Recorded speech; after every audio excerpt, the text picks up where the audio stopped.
Hi, my name is Sarah Massie, and I'm excited to share with you today a brief introduction to the District of Columbia Governments and DC Public Schools Acceptable Use Policies.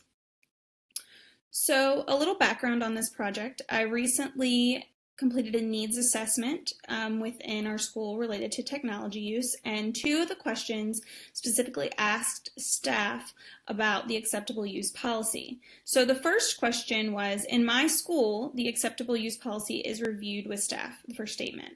And staff indicated whether they agreed, disagreed, neither agree or disagree, strongly disagreed, or strongly agreed.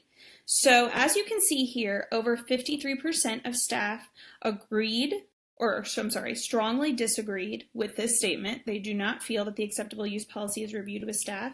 And if you add in the 33% that neither agree or disagree, over 90%, or I'm sorry, 80% of staff neither agree or disagree with this statement. The next statement is, in my school, the acceptable use policy is reviewed with students. In this statement, over 50% disagree that it is not reviewed with students, adding in another 26% that neither agree or disagree, and the 13% who do not know. That makes over 90% of staff who cannot agree with this statement wholeheartedly that the acceptable use policy is reviewed with students in our school. And this was a survey done of 20 staff, teachers, school psychologists, administrators, etc., people who directly work with students. So that's where this presentation came about.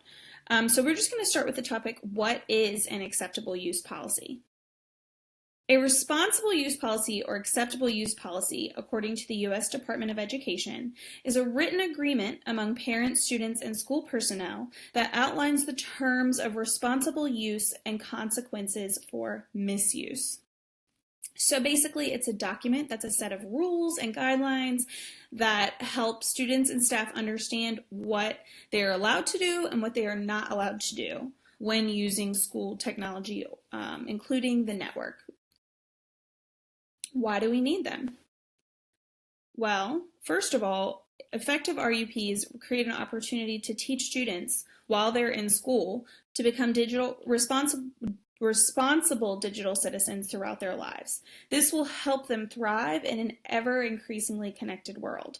So, we have the responsibility as teachers to be helping students become responsible citizens, and so RUPs and AUPs help do that. Additionally, DCPS has adopted the ISTE standards, the International Society for Technology and Education standards, for both students and educators, and these standards specifically outline our role and responsibility when it comes to cultivating digital citizens. So when we look at the standards for students, the second standard states that students are able to recognize the rights, responsibilities, and opportunities of living, learning, and working in an interconnected digital world, and that they act and model in ways that are safe, legal, and ethical. So this looks like 2A, students are able to cultivate, manage their digital identity and reputation and are aware of the permanence of their actions in the digital world. Students are able to engage in positive, safe, legal, and ethical behavior when using technology, including social interactions online or when using network devices. Students are able to demonstrate an understanding of and respect for the rights and obligations of using and sharing intellectual property. And students are able to manage their personal data to maintain digital privacy and security, and are aware of data collection technology used to track their navigation online.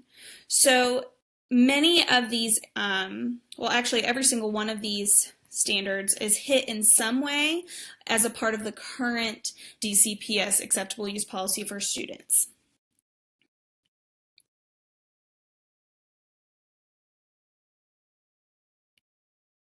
So in addition to the standards for students, there are also standards for educators.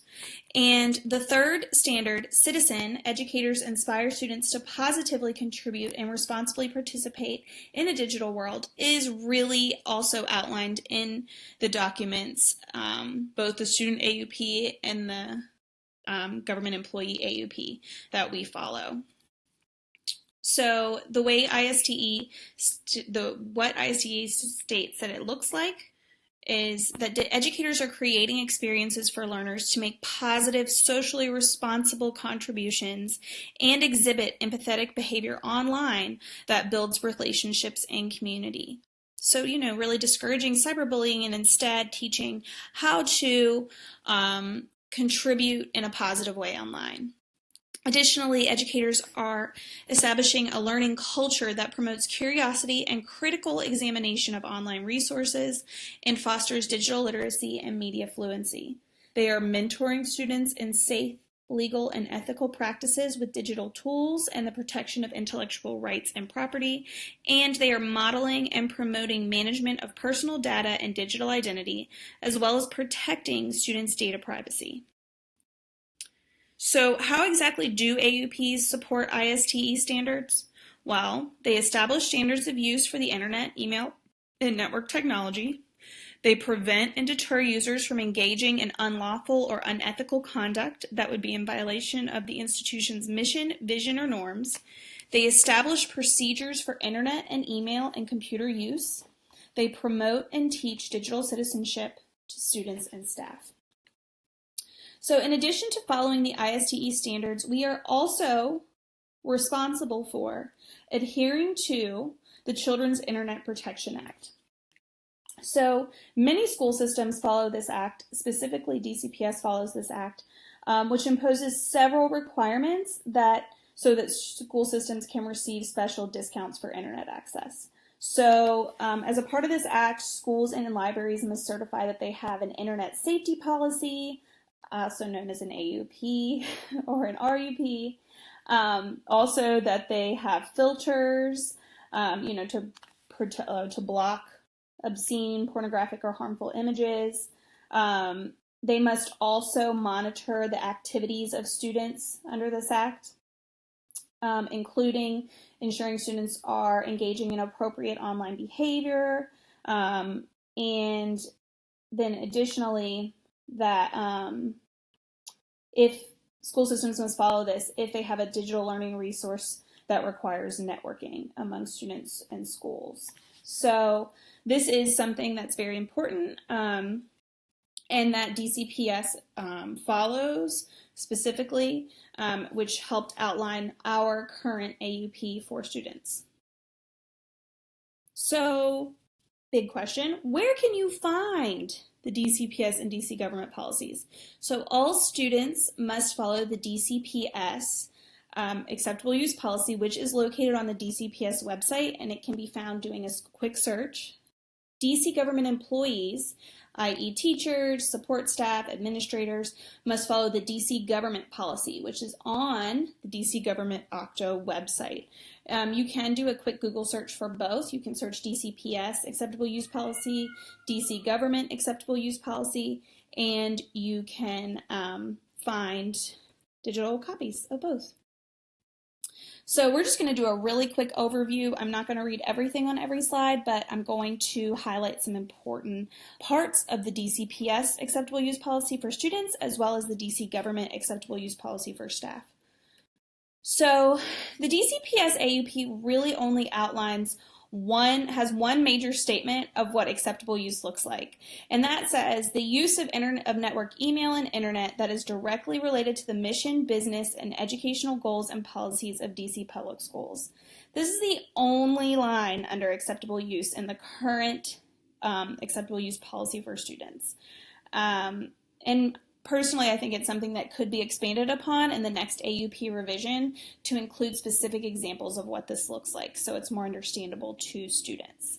So that is the acceptable use section of this AUP for students. Now, the unacceptable or prohibited use section is quite extensive with lots of lots of examples. So a few prohibited uses include accessing the network outside of school, transmitting personal information, personally meeting anyone students meet on the internet, using profane, vulgar, or abusive language, using the network to transmit fraudulent messages, accessing additionally, sharing their password or login ID with any other person, using anyone else's login information, modifying or rearranging the technology equipment, when using public or private workstations, ensuring that they log off so the workstation is ready for the next user. If students violate any of these prohibited uses, their account could be canceled. Or it could result in disciplinary or legal action for students, including suspension, expulsion, and criminal prosecution. And the primary prohibited use, which I'm not sure how it slid out of this PowerPoint, but I am already recording, so I'm going to let you know, is students may not engage in any act which is illegal or defamatory towards DC public schools. So they cannot break any rules or any laws of DC government or the federal government. They cannot participate in any behavior that DC government or DCPS would consider vulgar and defamatory towards the school system. So this staff and teachers, paraprofessionals, administrators, cafeteria workers, custodians, front office staff, we all follow the DC government AUP, which is actually a completely separate document and not under the DC Public Schools umbrella because we have a unique school system set up and we are considered DC government employees. So our AUP outlines acceptable use as communication and information exchange directly related to the mission, charter, or work tasks of our agency. So our DC government agency is DC Public Schools. Communication or information exchange related to professional development that is directly related to DC Public Schools. Administration or applications for grants related to our government program, advisory capacity, standards research, analysis, and professional society activities directly related to our government work tasks or duties. So we can do any of these things as long as it was within the scope of DC Public Schools and our roles within DC Public Schools. And then also any other governmental administrative communications that do not require a high level of security. Prohibited uses include any purpose that violates federal DC government law, just like for students, any purpose not related to the mission, charter, or work tasks of DC government, same for students, private business, including commercial advertising, so you can't be selling things that have absolutely nothing to do with your current role, access to or distribution of indecent or obscene material, child pornography, fraudulent information, harassing material, or racial information, interference with or disruption of the network, any activity with religious or political purposes. We are, as DC government employees, we have to follow the Hatch Act, and we cannot participate in any political or religious activities or promote any political or religious activities as DC government employees or in our role of DC government employees. And then you are not allowed to make any unauthorized purchases. So you are not supposed to be online shopping while you are at work unless it is directly related to your position and has been approved by the business manager. So what could this look like? What could this look like? So it's important that you review the AUP with your students every year. And on a daily basis, if you're following the ISTE standards for educators, you are modeling appropriate use in digital citizenship. You are talking about it. You are explaining it to your students. You are showing them how to make responsible digital choices and adhere to the acceptable use policy. Additionally, I would recommend creating a do's and don'ts list as a school community and posting it in every classroom. So this could be done with students at any grade level or a team of students with administration, where we are using common language across the school that helps students kind of translate that legal document. The AUP for students right now, as it reads, isn't necessarily student friendly, and it would be it's really important to make sure that they are invested in the document and they have a clear understanding of the expectations. Additionally, besides modeling and reviewing the do's and don'ts with students, you should be revisiting the list throughout the school year.